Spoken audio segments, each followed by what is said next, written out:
Hey everybody, welcome to this new WeWeb webinar. And today I'm with Matthew, who's joining us from London, who will show us how he recreated Twitter on WeWeb.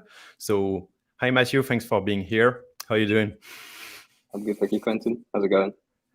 Fine. And first thing we can do is actually letting you present yourself if you want to talk about, maybe your journey to no code, what you're doing, and so that people can get to know you. That'd be great. Sure. So, hi everyone, I'm Matthew. I am the founder of launchloony.com.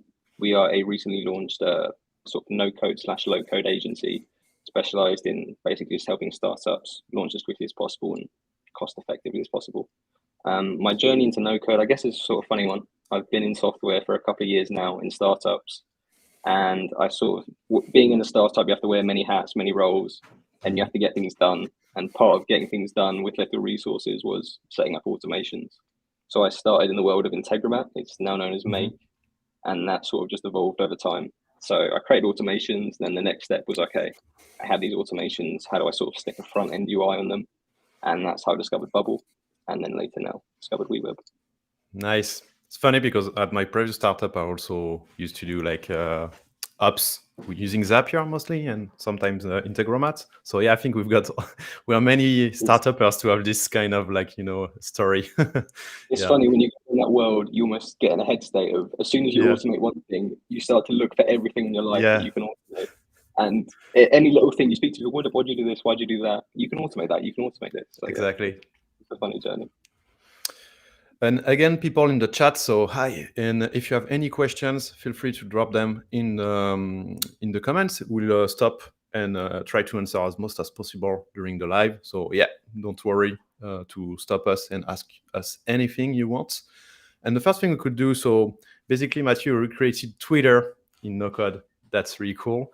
So first thing we can do is maybe showcase what you've done, like the final project, and then we'll get how you got the idea, how you implemented it, and to know all the details behind it. Sure. Cool. So I'm sharing my screen. I shall click onto it now. So can everybody can everybody see the screen in the chat? Because I know that sometimes it's a bit small. What I can do is this also. And don't hesitate to say to us if it's too small. We'll zoom a little. I think it's okay. Yes. So yeah. Are we all good? Great. Yeah. Cool. So I essentially recreated the Twitter dashboard, and it's just the dashboard. So unfortunately, you can't click onto any of the side features. But what I did is I recreated the interaction. So I started off with the interactions. There is actually functionality, which I'll show in a second, where you can reply to tweets and you can like tweets. I didn't plan to do that initially. I wanted to recreate something, and I saw what JP Trainers recreated on Twitter. And I sort of took inspiration from that. And I thought, what can I recreate? And I thought, well, if I'm going to recreate something and post it on Twitter, why not recreate Twitter, basically? So Jean-Philippe, that was in a previous webinar, by the way. I think we've done it in French, but we'll do one in English. And he showed us what he recreated the Twitch homepage in WeWeb, which I find incredible. But yeah, like your Twitter recreation is also really impressive, man. I'll have to get my Duolingo and learn some French and watch that then. Nice. Cool, but yeah, so I just recreated the interactions. So all of the hover states, as you'd expect from using Twitter. When you hover over a username and it shows you sort of a minimized version of that person's profile, that's all in there. And as I mentioned, there is the functionality. So I didn't plan to do this initially. I planned to basically just hard code everything. So this was going to be a set list of hard coded tweets. But then I had to mess around with ChatGPT, and the responses I got from ChatGPT were just too good not to actually build functionality around. So you can like the tweets and stuff, and once you like them, it saves the states, and you can retweet tweets. So if I can retweet this, nice. So you're storing this in Xano backend then? Exactly, yeah. Okay. So basically using WeWeb and Xano. So I don't know if everybody is because maybe we've got new people on the chat today. So just to give you a bit of background about both tools. So I'm actually working for WeWeb, so we are front-end no-code tool to help you build web applications, but only the visual parts using no-code. So basically what you see here that Matthew recreated, the visual part is made in WeWeb.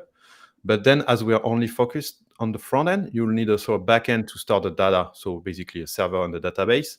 And most of the time we recommend our friends at Xano, which are basically us, but for the backend. So yeah. Exactly. And then, yeah, so it's all going to Xano. I'm not sure how best to pronounce it. And so if I just say, if I type something in and then press tweet, like you mentioned, that sends that to Xano and then saves it in the database so that it displays it. Nice. But in terms of the functionality I mentioned with ChatGPT, so I started messing around with it and I realized I could get pretty good responses. And that's when I decided to add the reply functionality. So for instance, you click on reply, it brings up the little pop-up modal. Mm-hmm. And then if I put in, I don't know.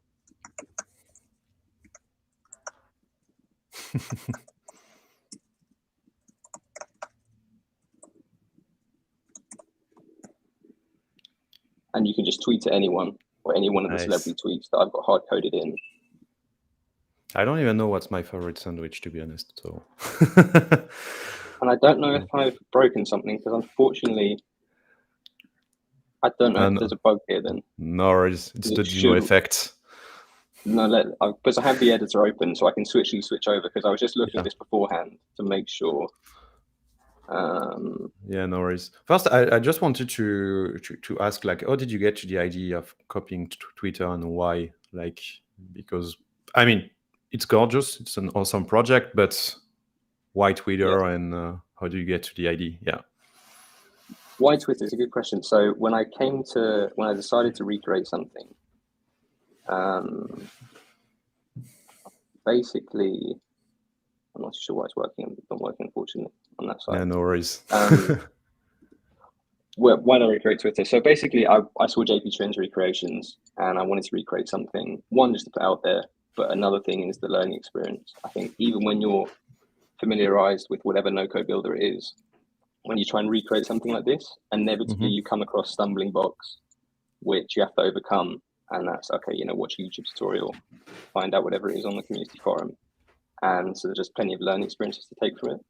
And then in terms of why Twitter specifically, it was just a case of, well, I'm going to post it on Twitter. So why not just recreate Twitter? And the celebrity tweets as well. I wanted to put in some comical celebrity tweets, so that's why I did it. Nice. Very cool. And what was your process to get to the final project? Like, did you do design before? How much time did the implementation take? I mean, really curious to see like how you structure your project, because some people think that, I mean, that's also the power of no code. Like, it's shorter than coding everything, but sometimes the process can be a little different because you can actually get your hands dirty really quick. So yeah, really interested to know what was your process. Sure. The process was because I started off with just the front end initially, the design, because I didn't plan to add any functionality. And the best way to do that is to just have the screens up side by side. So on one screen I had WeWeb, and on the other screen I had Twitter. And I can show you actually. So on Twitter, when you just inspect and you use the Chrome developer tools, I'll set full screen. You can click on this icon and you can then basically inspect every single element on a page. And you can do this for any web page. And when you do that, you can see all of the specifications. So I can see what padding they use. I can see what margin they use. You can see everything you need to basically recreate the designs one-to-one. And so I had them side by side and I did exactly that. That took not too long, to be honest with you. To recreate the front end, the UI, it probably took about 2 days of work. Oh, okay. Oh, you are really fast. And then, but the hard part was the functionality, because for functionality, it's much easier to implement the functionality if you plan to do it prior, because a lot of the time how you set up everything beforehand makes the functionality far easier to add. But I'd sort of created things without planning to add it afterwards. So the functionality took longer, probably about 3 days in all. And it shouldn't have taken that long, but the reason it took that long was because I had to find makeshift ways to implement it on things that I didn't initially plan for, basically. That's actually really quick. Like, yeah, really nice. So yeah, maybe now we can go to the WeWeb editor and you can give us like an overall like Sure. quick view of the whole project, and maybe we'll deep dive in some features afterwards. And by the way, people, if you want to see how Matthew has done specific features, or like if you have any questions, again, feel free to ask them in the chat. We'll try to focus on them. So yeah. Cool. Yeah. So I mean, in terms of from a front end perspective, if you're familiar with WeWeb, it's set up how you would expect. So on the left hand side, I've got my navigation bar. Within my navigation bar, I have all of my contents. And like I said, all of these contents are set up in the exact same way as the Twitter web page. So I can quickly flick back to the web page, and you see here you've got an icon with a set amount of padding and margin and everything around it. And within WeWeb, I've got it set up the exact same way with all of the same dimensions. Yeah, and that's possible, just to explain to people that, because WeWeb is, if you know Webflow, because we were talking about this before the live, but basically we're kind of we took inspiration from Webflow, that is in the way that you can customize the whole front end, so the whole design, so really close to HTML, CSS, and JavaScript. So actually what you see on Matthew's screen are basically divs, set of text, HTML elements, meaning that you can really customize everything. Like, it's really different from, I would say, other tools. Oh, I think we just lost you a bit, Matthew. Yeah, you're back. No worries. Cool. But it's different from tools that we would know, like maybe if you know Stacker or Softer, that are more like constrained. So really, I wouldn't say that one is better than the other, because it's really easier and faster to do like specific stuff. But if you're not, like, if you want to recreate Twitter, for example, or like a specific design, you would need tools that are more like Webflow or us to do this. So yeah. Cool. Yeah. So I mean, from a front end perspective, it's set up how you'd imagine. So I've just followed everything just from inspecting the actual web page and recreating it.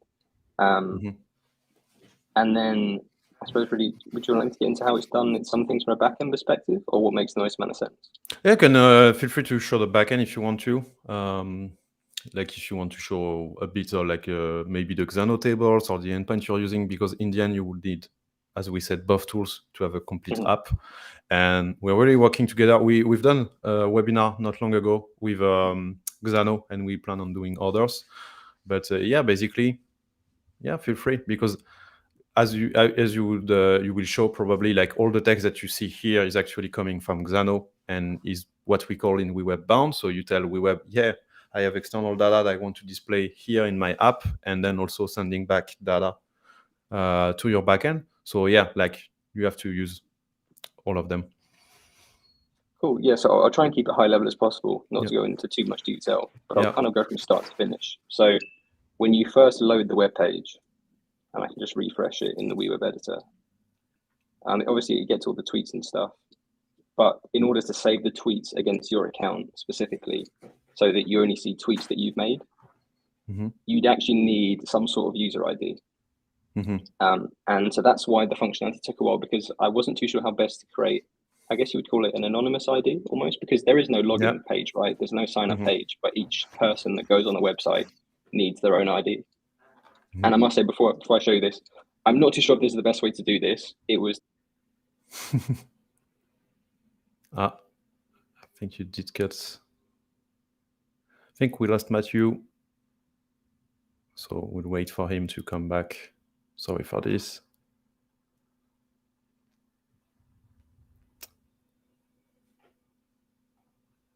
Hopefully it's not too bad.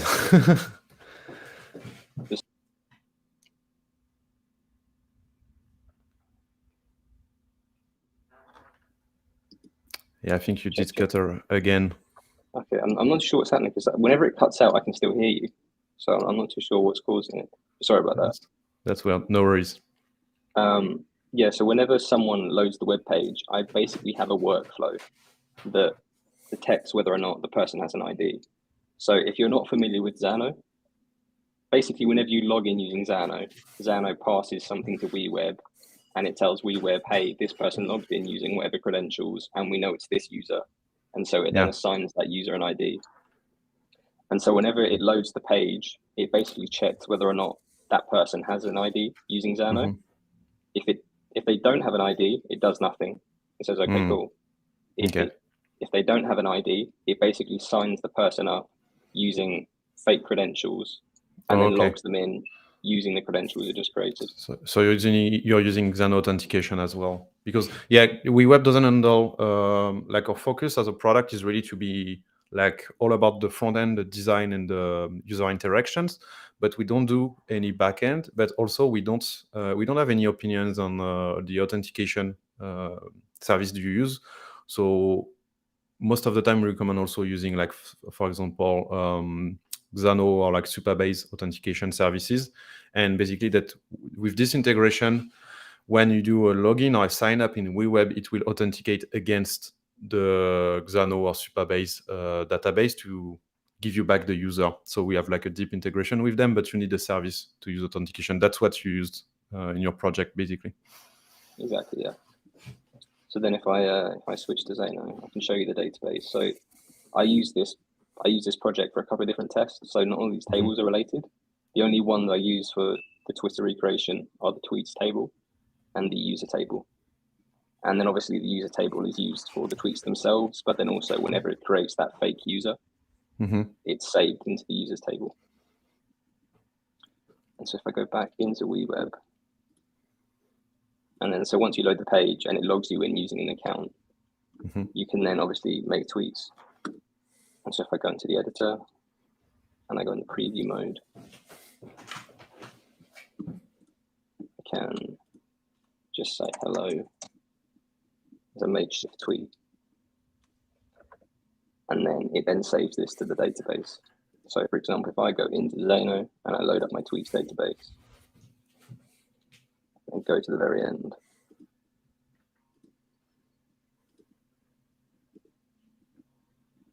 I have my hello tweet saved to the database. So that's how it works from a sort of backend / front end perspective, again, saving the tweets. And then when it does actually send that tweet to Xano, it sends and the API request, and it just passes everything you would expect from the tweet. So it passes who it was tweeted by, and that is the user ID assigned to the person, and then the contents of the tweet, so whatever you type into the box. So using workflows inside WeWeb that are basically, we took a lot of inspiration also from Make and Zapier. So, and that's the way what you've done here is that you created a form, for example, to create the tweet, to let the user type the tweet, and on submit. So you're reacting to user events, and you can create workflows that are this kind of trees to send back data to the backend, for example, display notification, display loading bar. I mean, everything that you've done, because I saw that you also have like loading bars, you have models. So yeah. Like a lot of it is just purely done through variables. So for example, whenever you load the page, I'll just show these for a second. I haven't worded them the best. I'm not too sure which is which, but I can quickly change display. Yeah, so this logo loader is whenever you first load the page, you sort of see the Twitter icon and it says these tweets aren't real. And it knows whether or not to display that just based on a variable that's set to true or false. So you load the page, and then actually in that workflow I showed, where it creates a fake user, one of the things it does is it changes the actual variable for that. So it loads the page, sets the variable for that loader to true, so that you then obviously see that loader. And then once it finishes one of these workflows, it then sets that variable to false, so that it then hides that loader. And a lot of things work in a similar way. So for example, if I go back into the preview mode, and I then go to reply to a tweet, it brings up the reply modal, and this reply modal is purely just, again, it's another variable. So I love this model, by the way. Love the design. Well, it's really cool. Thank Twitter. It's a one-to-one creation. I can't take any credit for it. But you're right, the way you recreated it's almost pixel perfect. So yeah, I love it. It's unbelievable how much information you can get from using browser tools. Even obviously you can recreate the everything one-to-one, but even and it's worth noting if you are creating applications in terms of what you expose client side whenever you sort of make calls to the backend, because obviously all of that is exposed within the developer tools. So even Twitter, I imagine Twitter's pretty secure, but even with whatever websites, there's a lot of information that's exposed within those developer tools if you know how to use them. Nice. I think you will love one of our future features that will be to help you let's import HTML to WeWeb. Cool. To go even That would faster, be really cool. just copy pasting Twitter. that would really be cool. I don't know if Twitter would be happy about it, but that'd be really cool. I don't think so. Yeah. And so once you press that submit button on the reply modal, as you'd imagine, it just then, like how it did with the logo loader, it just changes the variables so that it knows, okay, this person has sent a reply tweet. I now need to hide the modal, and then show that loader at the top because it's now sending the tweet to the database and it knows it has to refetch everything. So hiding, displaying things, it's just all done through variables. And so I see you're using custom JavaScript. So I would like to know what was the use case, because that's something also we enable in WeWeb, because we want to, like, no-code tools are useful up to a point, and then if you have like really specific stuff to do, sometimes it's better to get back to code, and that's the thing we wanted to help users doing in WeWeb is that anytime you're blocked, you can still import like custom components, like Vue.js components, for example. You can still write because we have like no-code formulas, but you can also write custom JavaScript for small functions. So yeah, I would be interested to see how you use the custom JavaScript. Okay, so I don't know. I tried to show this earlier, but it wasn't working. But it seems to be working in the preview for some reason. I'm not too sure why. But so there is the celebrity sort of reply function. Nice. So this works with OpenAI, and it's the same model that they use for ChatGPT. And so there's two things. Whenever you reply to that tweet, it obviously sends off the contents to an API on Xano, which I can show you in a second. But then it also, as you mentioned, I can just quickly show it again so I can say the same tweet. And you'll notice, so I can press tweet, it will then trigger the variable to hide the modal, but then it will take you back to the top of the screen as well. So I press that, it hides it, and it brings you back to the top of the screen. And that's what that's what that custom JavaScript did. Okay. So we need to create a no-code action for this. But yeah, you see, like that's exactly what I wanted to mention, is that if something is missing in the product, because we're still a young company, you can still use JavaScript. And that's really cool to see. Yeah, and that's exactly what I did. Scroll to behavior smooth. Nice. And so you're using OpenAI on Xano. You didn't use like the WeWeb plugin, because we also have a OpenAI plugin, but I mean both are like there's no reason. There was a reason I used Xano. The reason I used Xano was because I needed to just add a tiny bit more functionality to it. And what I mean by that is, so I'll give it 2 tries here to see if it sends the variation that I want it to. But whenever you get a reply back from, it did actually, cool. Whenever you get a reply back from OpenAI, there's 2 different variations of the prompt that I give it. One variation tells it to tag people that they might know. So here, because it's Elon Musk, it's told it to tag people you might know, and so he's tagged Jeff Bezos and Richard Branson for space, whatever. And then here, it's actually sent it the variation where it didn't tell it to do that. And so the reason I put in 2 variations was just for a bit of fun, just to spice it up a bit. Nice. Pretty cool. And so how it does that is it uses so within Xano, you can create custom APIs.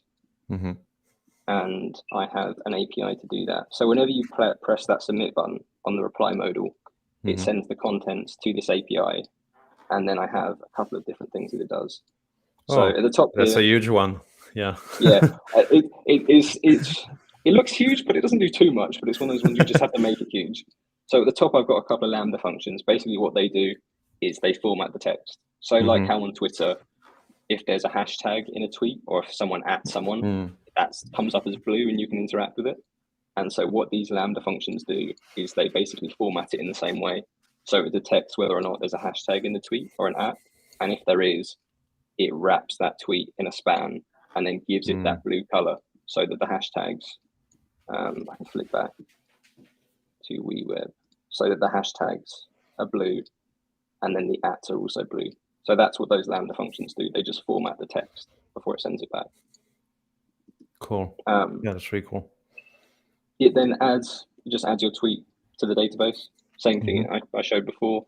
And then because it's sending off the sort of the celebrity and the celebrity's tweet that you're applying to OpenAI, it just retrieves that tweet from the database. And then I have another Lambda function, and this is kind of where I needed a way to tell it to have two different variations. So in that request, I've got one where it says tag people and another where it doesn't tag people.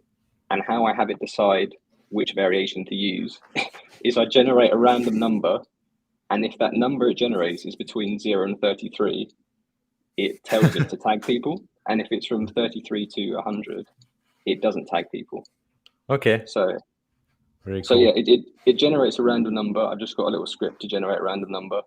And then I have another function that basically, again, here it says, so if the input and the input is random number, if that's between 0 and 33, it sends it a prompt. And if it's between 34 and 100, it gives it a different prompt. And then here, I'm not going to click on this because it will show my OpenAI API key. But it then sends that prompt to OpenAI and it retrieves the result. And then it just saves it in the tweets database. So cool.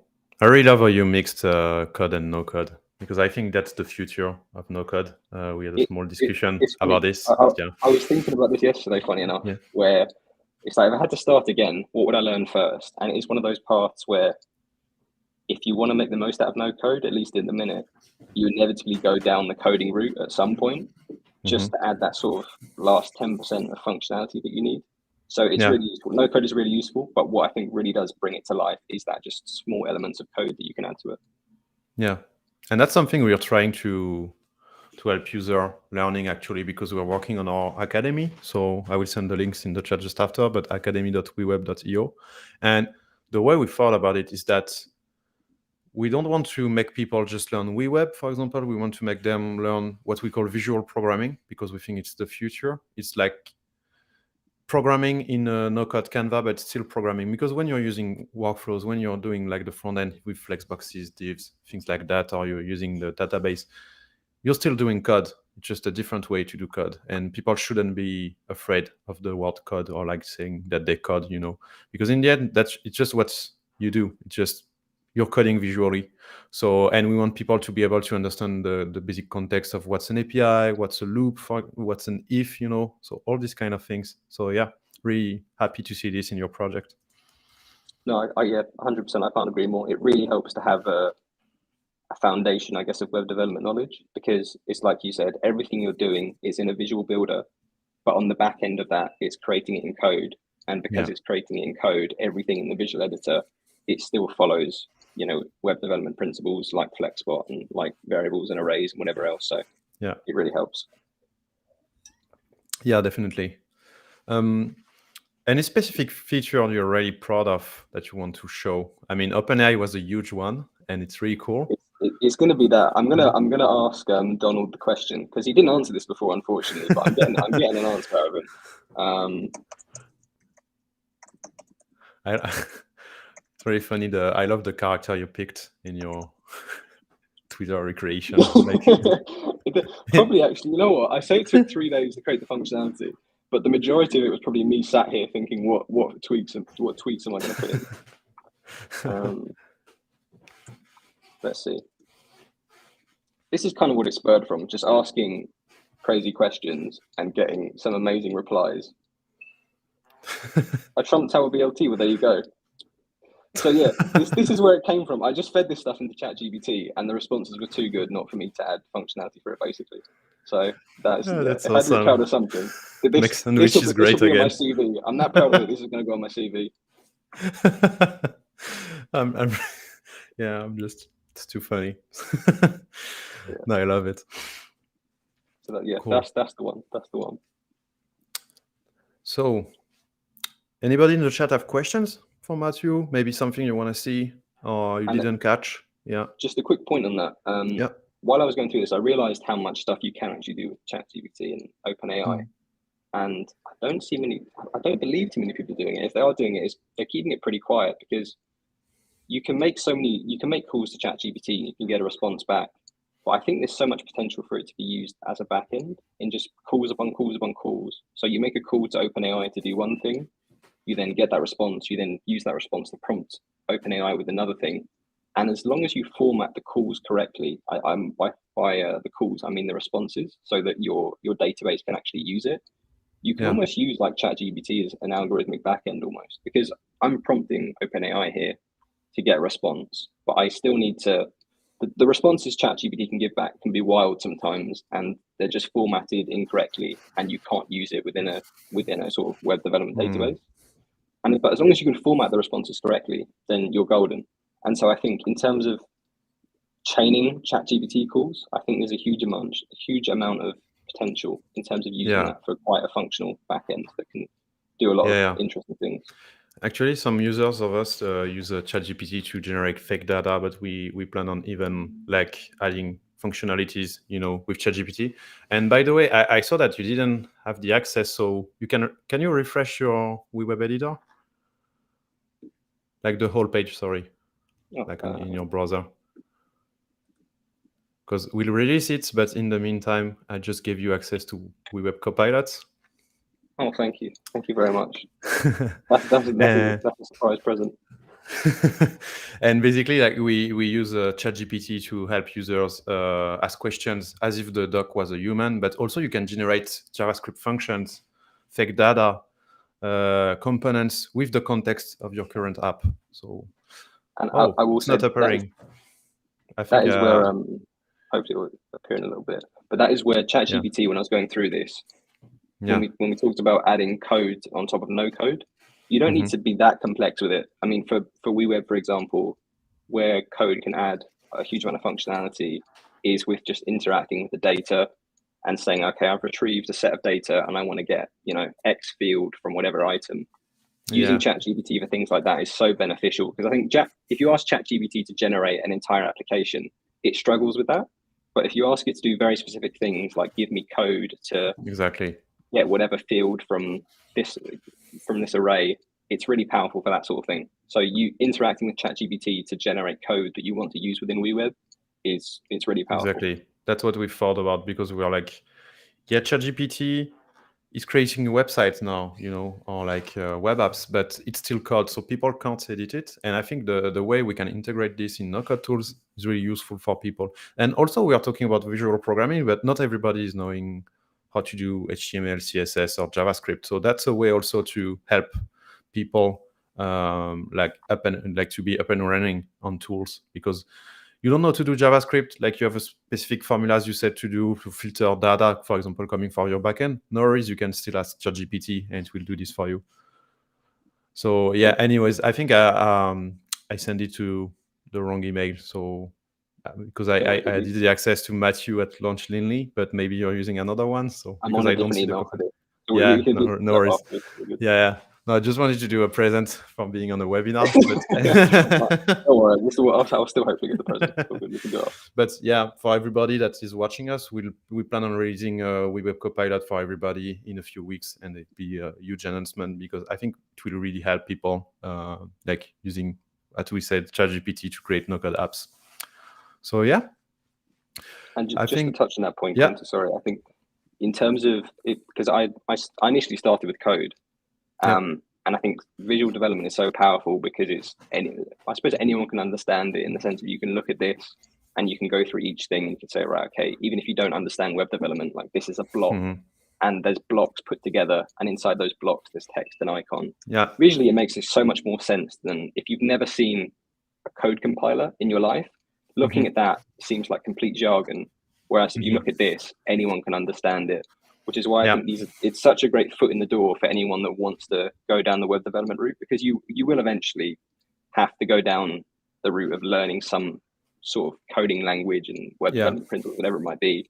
But because it's not completely foreign initially, I think it's so beneficial to start with this, and then, as you said, sort of just work your way into it as a gauge. So it's so beneficial. Yeah, that's really cool to hear. Actually, I never thought about it like this because I learned how to code when I was young, for example. But yeah, I think you're totally right, because also code is sometimes scary to people. I don't like also the term no code, because in the end, it's, as you said, it's still code. So I think we're getting to a nice in between, that could be beneficial to everybody. I remember when I first started, because I started with Integromat, and Integromat is a bit more advanced than Zapier, and you use JSON and arrays and different things. And even when I first started, JSONs and arrays were they were like French to me. I couldn't understand any of it, but step by step you start to understand it, which is why we can look at this now and understand it and work with it. But when you do first start, it's a very big sort of, you look at it and you go, wow, well, where do I start? And so I think it's really beneficial to have something that you can look at and just at least understand the base principles and take it step by step, as opposed to just code seems like just chucking yourself in the deep end. Yeah, really cool. Yeah, I think you're totally right. So I think that's all, except if you have like anything else you want to show us. But I think we covered everything. I think Matthew cut again. No worries. So if there are no more questions, that will be it for today. Thanks again for having been here. You can test WeWeb on weweb.io. You can create an account for free and play with all the features for free. So don't hesitate, and also to give us feedback. And what we'll do... Hi again. You are cut again. I can hear you throughout the whole thing. I'm not sure why it's doing it. Apologies. That's really weird. But yeah, if you have no questions, I will be... I was just saying, finishing the webinar for today. But again, we'll be live in 2 weeks with Aurélie from our team that will show you how to create custom components using Vue.js. So basically, as we said, if you want to create a really specific component in WeWeb, you can still code it using JavaScript and integrate it in WeWeb, and it will be transformed to a no-code component that you can use in the editor. So that's what we'll see in 2 weeks. And in the meantime, I hope everybody will have a nice week. And thanks again, Matthew, for having been here. And really cool to see what you've done with ChatGPT, WeWeb, and Xano. Thank you, Quint. No, it was a lot of fun. So thank you. See you, everybody.